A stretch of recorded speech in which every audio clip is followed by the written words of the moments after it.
Hi friends, welcome to Radha Manohari vlogs. ఈరోజు మీకు మన హైదరాబాద్లోనే ఉన్న ఒక శక్తివంతమైన మరియు పురాతనమైన శివాలయాన్ని చూపించబోతున్నాను. ఈ శివాలయం వచ్చేసి అలవాల్లో ఉంటుంది. 800 సంవత్సరాల క్రితం ఇక్కడ ఈ స్వామివారిని ప్రతిష్ఠ చేసి పూజలు నిర్వహిస్తూ ఉన్నారు. ప్రతిరోజు కూడా వందలాది మంది భక్తులొచ్చి ఈ స్వామివారిని దర్శించుకోవటం జరుగుతుంది. మన హైదరాబాద్‌లో ఉన్న శక్తివంతమైన శివాలయాల్లో ఇది ఒకటి. ఈ దేవాలయంలో ఆ పరమేశ్వరుడితో పాటుగా అనేక మంది దేవతామూర్తులు కూడా భక్తులకు దర్శనమివ్వటం జరుగుతుంది.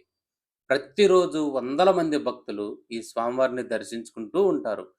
వారంలో అన్ని రోజులు కూడా ఈ దేవాలయం భక్తులతో కిటకిటలాడుతుంది. ఎందుకంటే అన్ని దేవతామూర్తులు ఇక్కడ ప్రతిష్ఠ చేయబడ్డాయి. అత్యంత శక్తివంతమైన దేవాలయంగా ప్రసిద్ధికెక్కింది కాబట్టి. మనకి మొదటగా పంచముఖ ఆంజనేయ స్వామివారు, దత్తాత్రేయులు వారు, ఆ పరమేశ్వరుడు, శంకరాచార్యులు వారు ఉంటారు. ఈ దేవాలయంలో మేధా దక్షిణామూర్తి కూడా భక్తులకు దర్శనమివ్వటం జరుగుతుంది. ఈ దేవాలయంలో ఉన్న మరొక విశిష్టత ఏందంటే, ఒకే పీఠం పైన ఆ మహాగణాధిపతి మరియు అయ్యప్ప, సుబ్రహ్మణ్యేశ్వర స్వామివారు భక్తులకు దర్శనమిస్తూ ఉంటారు. ఇది శివ పంచాయతన దేవాలయం. ఒకే పీఠం పైన ఆదిత్యుడు, అంబికాదేవి, విష్ణుమూర్తి, గణపతి, మహేశ్వరుడు ఒకే గర్భాలయంలో ఒకే పీఠంపై కొలువై ఉండి భక్తులకు దర్శనమివ్వటం జరుగుతుంది. మరొక విశేషం ఏంటంటే, విష్ణు స్వరూపమైన వెంకటేశ్వర స్వామి, ఆ మహేశ్వరుడు ఒకే పీఠంపై కొలువై ఉండి ఏకైక దేవాలయం మన భారతదేశంలో ఇది ఒక్కటే.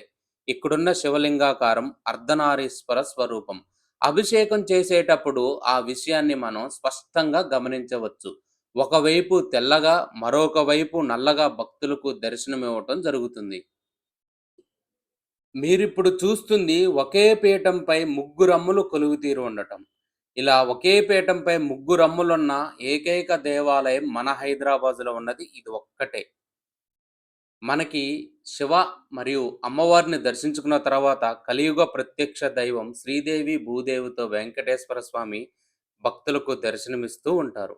అసలు ఈ దేవాలయానికి ఇంతమంది భక్తులు రావటానికి కారణం ఈ దేవాలయంలో ఉన్న విశిష్టత మీకు ఇప్పుడు చూపిస్తాను చూడండి. ప్రతిరోజు కూడా ఇక్కడికి వందలాది మంది భక్తులకు రావటానికి కారణం ఈ నవగ్రహాలే. ఇక్కడ నవగ్రహ పూజ చేపించుకున్న, శని పూజ చేపించుకున్న తిరుగుండదంట. వెంటనే ఉపశాంతి కలుగుతుందని భక్తులు ప్రగాఢంగా విశ్వసించడం జరుగుతుంది. మరొక విశిష్టత ఏందంటే, ఇక్కడున్న శనీశ్వర స్వామివారు లింగాకారంలో ఉండి భక్తులకు దర్శనమివ్వటం జరుగుతుంది. ఏలినాటి శని, అర్ధాష్టమ శనితో బాధపడేవాళ్ళు ఎవ్వరైనా సరే శనివారం రోజున, శని త్రయోదశి రోజున ఇక్కడున్న స్వామివారికి అభిషేకం చేసుకుంటే వాళ్ళ జీవితంలో తలపెట్టిన అన్ని కార్యాలు సఫలమవుతాయంట. శనేశ్వరుడి యొక్క సంపూర్ణ అనుగ్రహం కలుగుతుందని భక్తులు ప్రగాఢంగా విశ్వసించటం జరుగుతుంది. మీరిప్పుడు చూస్తుందే లింగాకారంలో కొలువై ఉన్న ఆ శని భగవానుణ్ణి.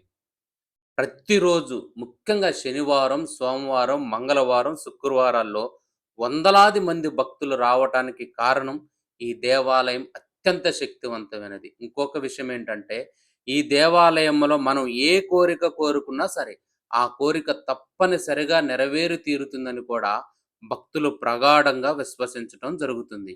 ఈ దేవాలయంలో ఉన్న మరొక విశిష్టత ఆంజనేయ స్వామివారు. ఈ దేవాలయంలో ఆంజనేయ స్వామివారి మూర్తి 9 అడుగుల పైగానే ఉంటుంది.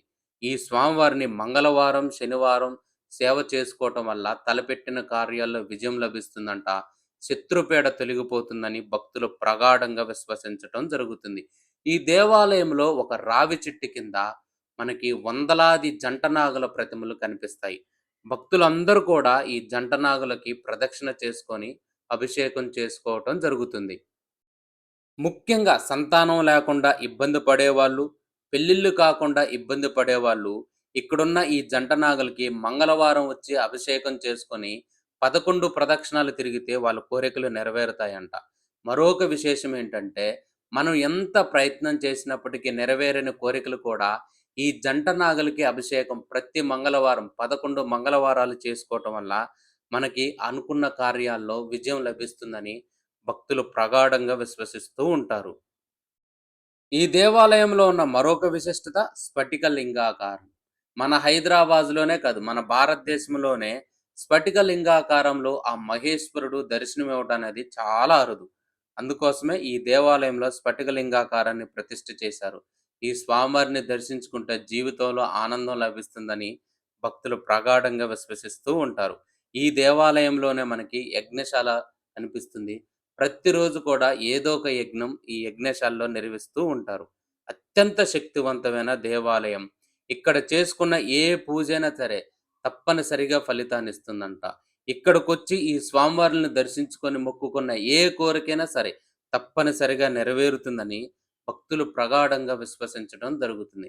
మన హైదరాబాదులోనే ఉన్న శక్తివంతమైన శివ పంచాయతన దేవాలయాల్లో ఇది ప్రముఖమైనది.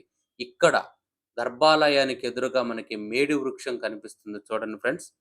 దత్తాత్రేయ స్వరూపంగా మేడి వృక్షాన్ని భక్తులు భావిస్తూ ఉంటారు. ముడుపులు కూడా ఈ వృక్షానికి కట్టుకోవటం జరుగుతుంది. ఇక్కడ ప్రదక్షిణ చేస్తే గురు అనుగ్రహం కలుగుతుందంట. పురాతనమైన కోనేరు మీరిప్పుడు చూస్తుంది. 800 సంవత్సరాల క్రితం ఈ కోనేరును నిర్మించడం జరిగింది. మన హైదరాబాదులోనే ఉన్న ఒక శక్తివంతమైన శివాలయం ఇది.